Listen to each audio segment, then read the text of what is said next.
Welcome to SportsBeat KC, the Kansas City Star's daily sports podcast. It's Friday, August 6th, and I'm Blair Kirchhoff. So much going on in soccer this week, locally and internationally.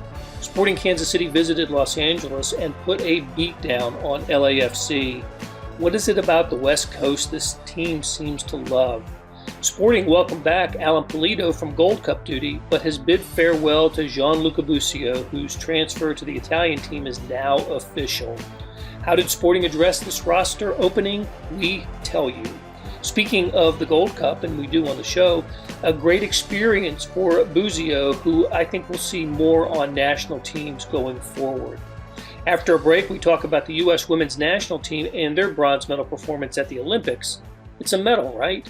But was this a gold or bust moment for the team coached by Kansas City? So what happens Vlatko just before a Andonovski? podcast? All of this and more with star reporters Shaun, Goodwin, and Cora Hall. Let's get started. Well, now we can get started because we were delayed, not because anybody was late, but because we were frantically trying to figure out the correct pronunciation of Jose Mauri's. I can't even get it right. His last name. We'll go with Mauri.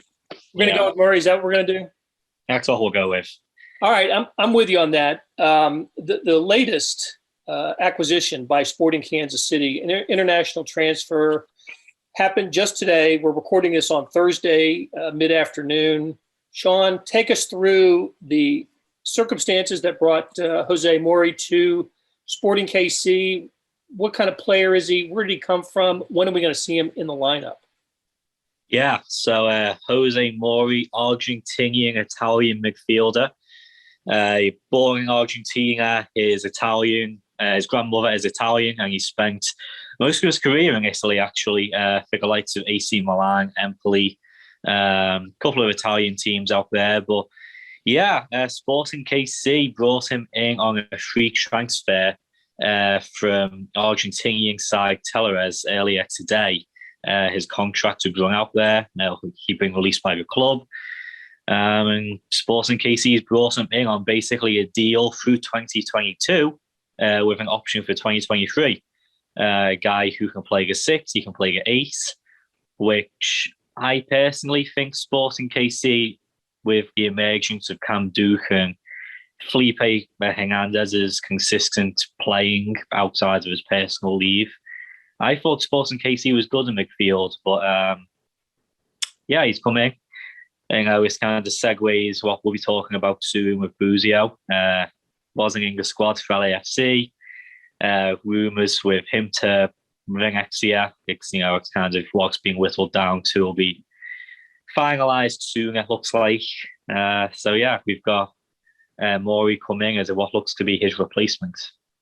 Before we get into that and Busio's status, how long would you expect it to take him to get up to speed? And the Sporting plays on Saturday at Colorado, and that would seem to me too soon to see him in a uniform. But I don't know. I mean, you tell me. How soon could it be? I don't expect him to garner any meaningful minutes for a couple of weeks. I say that with the fact that the Argentinian league is split into 2 phases, basically. Very similar to Liga MX. You have the Victoria and Cora. Same Argentina. So they finish their season in May.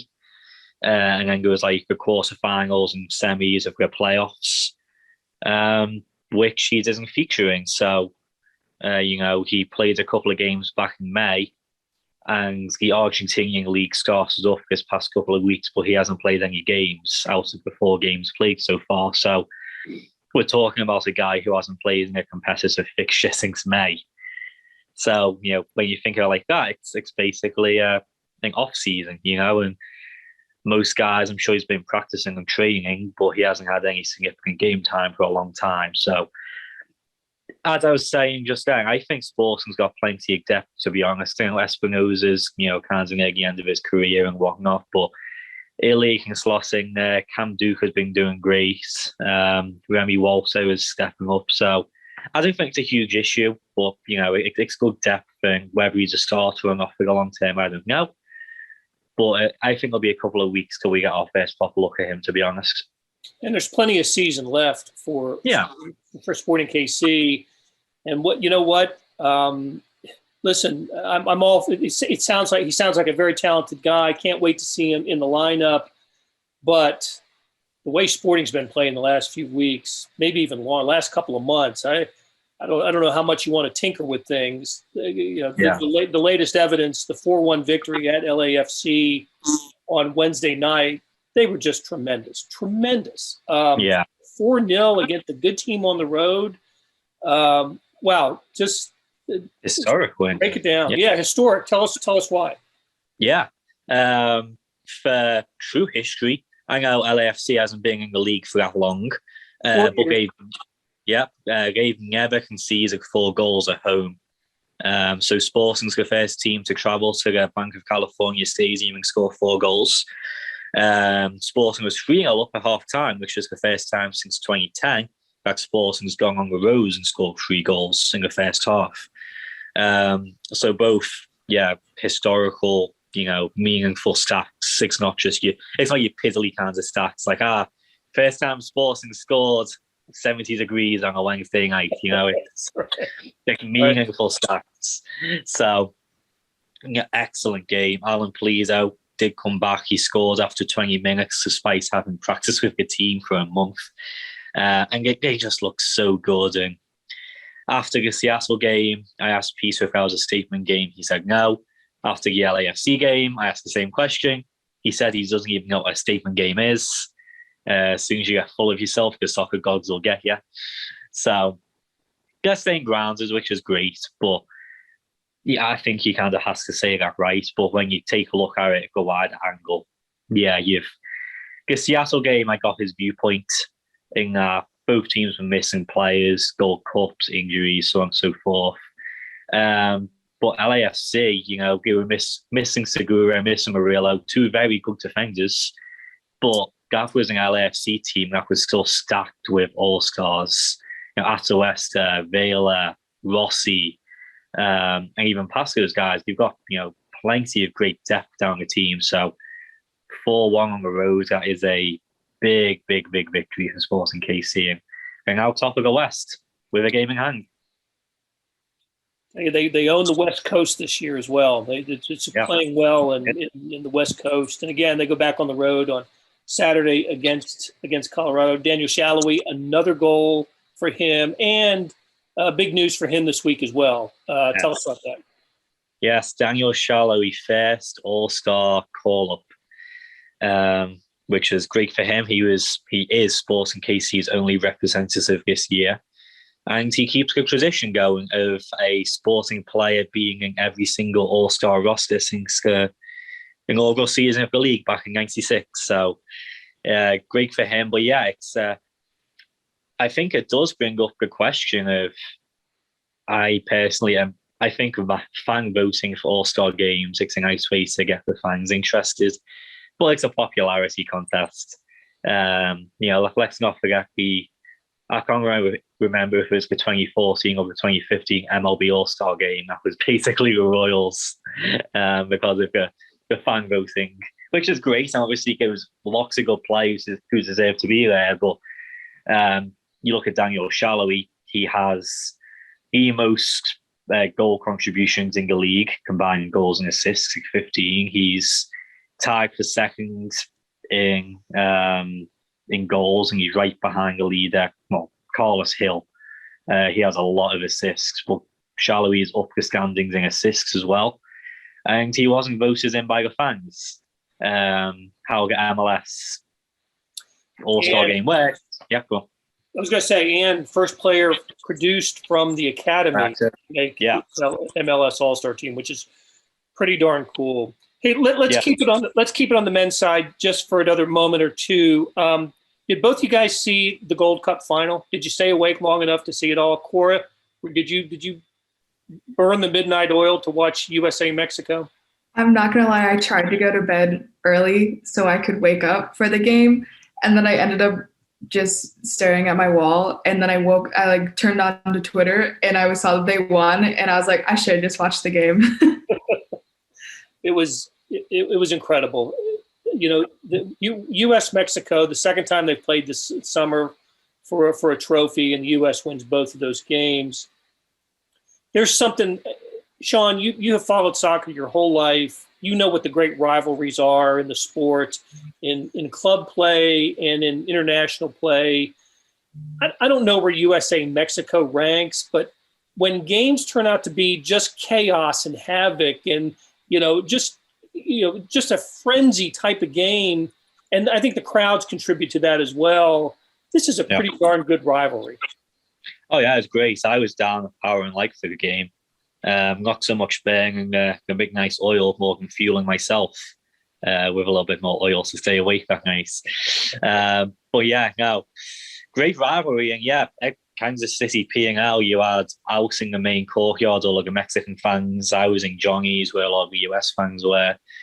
And, it's, I don't know if you can call it a friendly rivalry nowadays. There wasn't too much going on at P&L, thankfully, but yeah, no, to answer your question about just how this rivalry ranks on the world stage, it's obviously the two best teams, in CONCACAF and North America. So that helps, and it's a historical rivalry. Just, I guess being English, it's a little bit tougher for me to point to works. With USA and Mexico, it's always just kind of been that big game for the last couple of decades now. I don't think it's been ranked as highly on the world stage just because it's the opposite side of the world from the European teams, and it's like European soccer elitism, for lack of a better word, where it's not noted. But no, I mean, even if you look at the FIFA rankings now, after they do the most recent, they update the rankings after this summer's worth of soccer, it's looking like USA will be number 9 and Mexico number 11, I think. Which, I mean, that's a top matchup, right? If you get a 9v11 seed college basketball game, that's primetime TV. That's a regional final. Yeah. So, it's an extremely exciting rivalry going forwards. And for years, I feel like the US, at least my time in America, like the US might snatch a game here and there, and it's like, the US is catching up to Mexico. And we look at the Leagues Cup and whatnot, or the CONCACAF Champions League, where a US team occasionally beats a Liga MX team, and it's like, US is catching up. I feel like we finally got to that point, right? We've had 2 finals. The Nations League was US's the top team, right? That was a great game. And then people probably shout at me for saying this, the Gold Cup roster, people are saying, it's not an A team, a B team, blah, blah, blah. I'm like, well, I mean, the best players weren't at the Gold Cup roster, and they still got it done. Mexico was missing a couple of players, but that was like 80% of their first team who played in the Nations League. And the US still managed to beat them. It was a great game plan from Berhalter. He knew that the team that the US on the field couldn't go punch for punch with that Mexico team. So it was a defensive and attacking or counter-attacking masterclass, in my opinion. Well, what fun for us to have Gianluca Busio and Alan Pulido on the field against each other in the last 30 minutes or so of that game, including the extra time. So, all right, let's take a break here, and when we come back, we've got some Olympic soccer and KC NWSL to talk about. We are back with Cora Hall and Shaun Goodwin, who cover soccer for the Kansas City Star. Cora, the U.S. women's soccer team got a medal in Tokyo this week. Wasn't the color that they had hoped to get, but it is a medal, and they won the bronze. I don't know how to feel about this. I'm really sad for Vlatko Andonovski, the coach who had won all of his games until he gets to the Olympics. But was about 22 games or so. He gets to the Olympics. They get hammered by Sweden. They get back though and get themselves in a position to play for a medal and then lose to Canada. So what are you feeling about the way the U.S. women's soccer team played at the Olympics? And I know what's in store for this team. Well, I think, at the end of the day, a medal is a medal, and I think everyone needs to celebrate it as such, because there's been a lot of discourse of this Olympics about, getting gold versus other ones for these American athletes. And I think it's wrong to, say, well, they didn't get the gold medal, and in so many sports, I think that's just wrong to not celebrate a medal as a medal. So first of all, that's kind of how I feel about that. Second of all, that rematch with Canada of the 2012 semifinal, I think everyone was so excited for that. And we're just really hoping that we were going to see the U.S. men's national team look like themselves after they really had not the whole tournament. And it didn't happen, unfortunately. So I think, Canada deserves that win. It was a penalty in my, opinion. That was a PK. And it sucks that it was Davidson, because she had such a good game. She's going to be such a good piece for them moving forward. So, I think her and Nair were the two that, did play really, really well that game. So it was unfortunate that it happened that way. But, I am excited to see Christine Sinclair get to compete for a gold medal. And I think that based on how that game was played, they deserve the win. Great moment coming up for an opportunity for Canada to on the world stage. But I don't know, Shaun, how I think maybe how I feel about PKs. I think the punishment has to fit the crime. And in this case, I'm not sure that it did, but Cora's right. I don't think it was a wrong call. Just I wouldn't have liked it either way, but I didn't like the call that gave Canada the opportunity for the penalty kick. Yeah, I mean, again, the day, penalty is a penalty, and it's a 90-minute game, right? If you don't take your chances, we can be disappointed for the team or be wanting that a game was decided 1-0 by a unfortunate penalty. Again, it was a foul. It was just an unfortunate situation, to be honest. But, I mean, if you don't go up the other end and score a goal in 90 minutes, I feel like it's... that's how the game goes, to be honest. I have no issue with penalties in a game. I know penalty shootouts is a whole different question. But I don't know. I have a little bit less money riding on this as well, I was Team GB. So I obviously wanted America to win. I think it was unfortunate that, they had to settle for bronze. But as Cora was saying, it's still a medal, right? I just think it's tough for this current generation of players. I truly think that was probably their last good chance. It's something you have to start moving on, right? And the likes of your Tobin Keeps, Megan Rapinoe, Carly Lloyd, Becky Sabrum, great players, but you're getting on. Do you want to hold on to those players for the next World Cup, or do you want to start giving some of the younger players a chance and trying to rebuild the next generation? It's like, how do you replace this team with Michael Jordans? Because that's what they all are. So it's tough to see them go out not winning a gold, but a bronze is a bronze. It's still a medal, right? I also think it would have been tougher if they would have played well. I mean, they even all admitted that they weren't playing well. And obviously I'm not a coach and I do like Vlatko, but there was just subbing decisions that made me question what was going on. Like against Canada, we were getting really just dominated in the midfield, right? And you've got Julie Ertz in there for every single minute of every game besides the first one. And you've got, Lindsey Horan, and you started Lynn Williams and didn't start Sam Mewis, but you're going to take out Lynn Williams and not play her with press or Sam Mewis. And that just didn't make any sense to me when Sam Mewis and Lynn Williams were the ones scoring for you last game. And then replacing the whole front line at the same time was just weird when the midfield was really the ones getting just ran over. And, Sinclair obviously was making Ertz super ineffective. It was probably part of her job, and she did a good job of that. But it hurt us because, it just Lavelle and Horan were able to make up for Julie kind of being taken out. So it was just, there was decisions that I was kind of caught off guard by.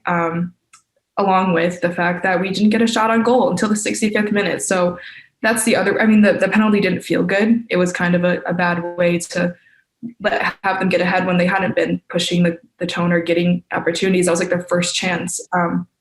But we also didn't create any of those really quality chances for 65 minutes. So I don't really know, how they expect to win a game like that. So I think there's a lot of young players I would love to see get a chance. I'm not going to lie. I grew up watching these, legendary players who are at the end of their stint kind of, and it is really sad to see them go. And it's obviously some of the greatest soccer players that will come through our national team, but there's so many exciting younger players that are going to do really great things with this national team. So I think, you can be sad about the other ones leaving and think, oh, it's the end of an era, but it's the start of a new one. And there are so many young players in the NWSL too, who are going to do great things with this team. So I'm personally very excited to see other people get their chance, kind of like how we saw with the Gold Cup.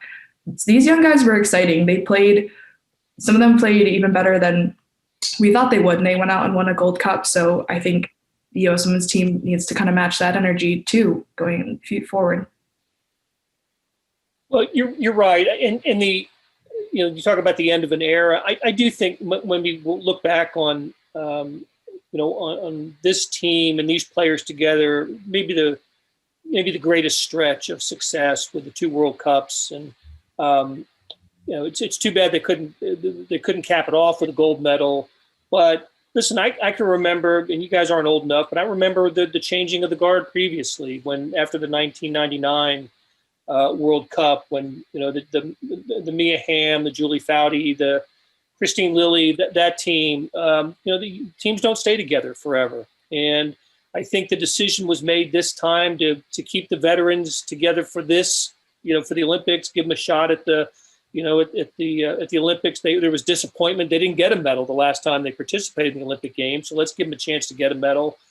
Didn't get the gold, got the bronze. And I do think over the next, to answer Shaun's question, I don't think we'll see some of these women in the next World Cup, which is 2023, by the way, 2 years from now in Australia and in New Zealand. So the other thing that Julie Foudy actually made a really good point of is with this roster originally, you weren't going to have time to rebuild a younger roster because it was a year, right? And then COVID delayed it. So then you can't gather players because no one's playing and there's nothing going on. So there wasn't, like, Vlatko kind of had his hands tied with the roster selection because it's like originally you weren't thinking you were going to have a lot of roster turnover because it's just a year. And then everything happens with COVID and you kind of have to stick to what's familiar and people who you believe can get the job done. Okay, hey, it's been a couple of games without Amy Rodriguez. How are the newcomers fitting into KC NWSL, Cora? I would say swimmingly. They jumped right in and I've already made impacts. Caitlin got her first start in that last game and I thought she was fantastic. She made really, good reaction saves, low to the post, goals that aren't easy, to get behind. So, and the 2 goals they gave up were very unfortunate in that she didn't really have a chance. They weren't her fault. So I thought she played very well, really connected with the back line with her feet, even though she's only been there since 22nd of July. So, I think she's going to be a really key player for them going forward. And then, Mace and Hamilton started up top, and I thought they were just great last game. They started pushing the pace at the beginning. They really should have had a goal pretty early on. Hamilton had that, I believe it was a header, and Bella Bixby just unhumanly leapt over with one hand and saved it. I was just, with my jaw on the ground, I was like, that should have been a goal. Like, that was stolen from them. So, them jumping out to a 1-0 lead makes that a different game, I think, last week. But they definitely started off, really quite strong against Portland, which is the number 1 team in the league. Boy, it seems like every time they play, they're playing the best team in the league. KC NWSL. Right. Okay. When's the next game? What's next for them, Cora? They play Sunday at Louisville. Gotcha. Racing Louisville, another expansion team. Okay. Hey, guys, good conversation. Cora Hall, Shaun Goodwin, thanks for joining us today.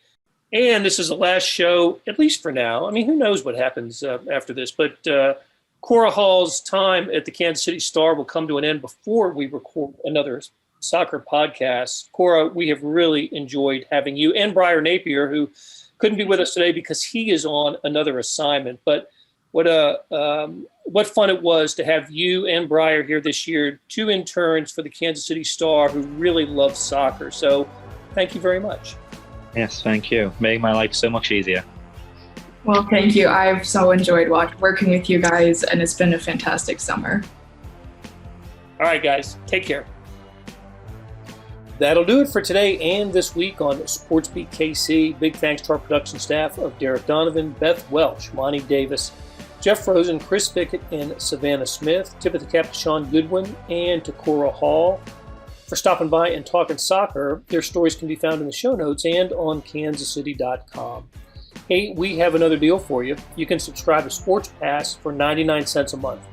That's right, 99 pennies a month. Sports Pass is the online version of the Star Sports section. You get all the stories that appear in the print editions of the Star, plus additional stories that appear only on the website, and of course they post first on kansascity.com. After 3 months, it auto-renews at $5.99 a month unless you cancel. And of course, it's a great time to subscribe.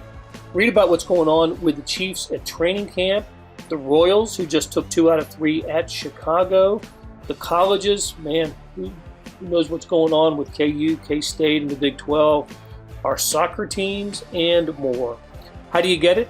You go to kansascity.com/sportspass2020. That is kansascity.com/sportspass2020. You want more than just sports coverage? Check out the entire Kansas City Star product. Sports news, features, commentary, and analysis, the whole thing. You get all the stories written by my talented colleagues, plus additional national news, sports, and business coverage with the e-edition. The details for all of these deals can be found at account.kansascity.com/subscribe. And if you're having trouble hunting down any of the offers, you send me an email, bkirkhoff@kcstar.com, and I will get you to the right place. So whether it's the Sports Pass or the full subscription, you're getting and supporting the best sports and news coverage in Kansas City and helping us produce programs like SportsBeat KC. Thanks for listening, and we'll be back on Monday with another episode.